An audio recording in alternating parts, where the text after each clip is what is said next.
So the first and foremost thing is to practice good hygiene.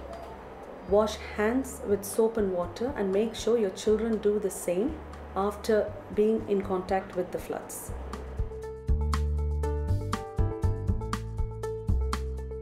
So boil the water and drink.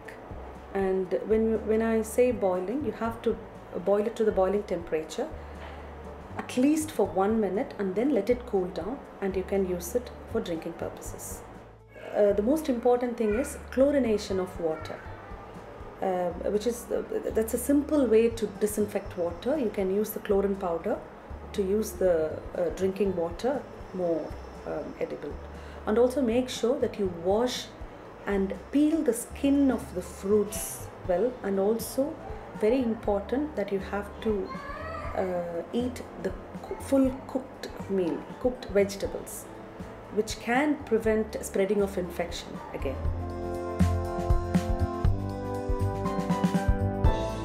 And the most important diseases associated with flooding is typhoid, leptospirosis, cholera and hepatitis A.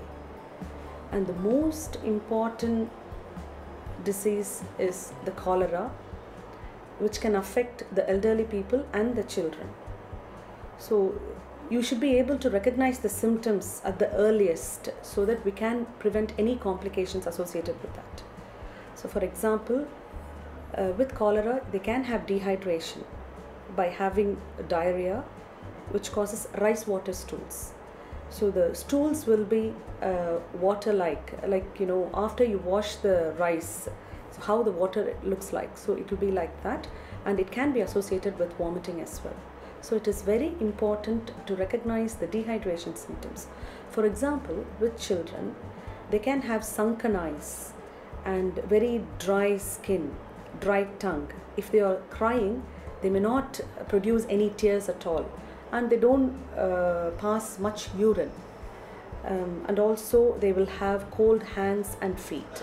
So these are the symptoms, and if you pick up any of these symptoms, make sure that you seek medical help immediately.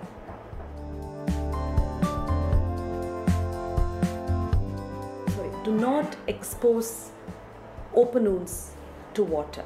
Make sure you cover it properly, and also wash the wounds once you have been in contact with the flood water.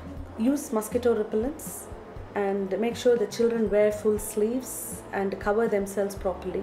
You have to, make the children aware that playing in the flood water is not safe.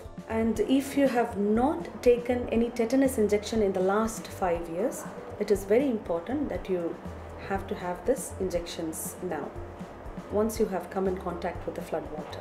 Keep yourself warm and also keep the children warm to prevent hypothermia, which is a low temperature, and that can be really fatal if they are exposed to cold climate. For the rashes, the simpler thing is just to moisturizing cream.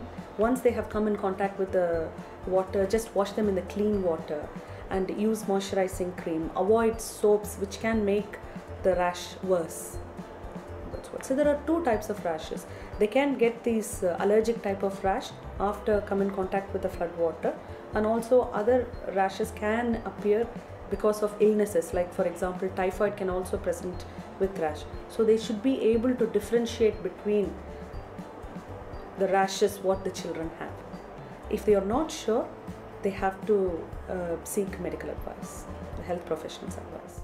Vaccination for leptospirosis and typhoid, it is usually prior to exposure. It is not going to help after the flooding, but if they have had it in the last 1 year, that will cover it. It is usually not 100% coverage. It will cover about 65 to 75%.